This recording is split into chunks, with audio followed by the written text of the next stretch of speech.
Tayo'y dumulog sa ating mahal na ina na siyang ating pananampalataya at sa paglalakbay ng ating mga mahal sa buhay patungo sa piling ng Ama, Anak, at Espiritu sa isa-isa pong ang bawat representante ng ating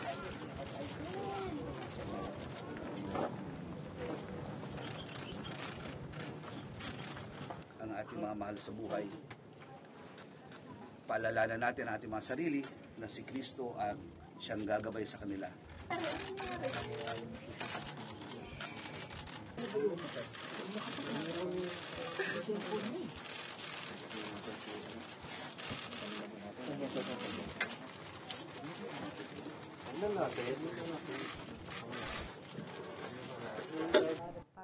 For me, I am very happy with what has happened because slowly, the justice that we want for those who have died is slowly moving forward.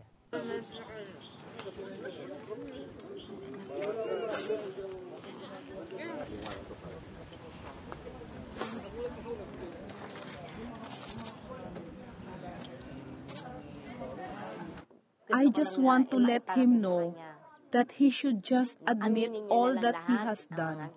His orders to kill, his directives if he told people to kill because he was really the one who ordered the killing of all the addicts, even non-addicts, and those who sell drugs.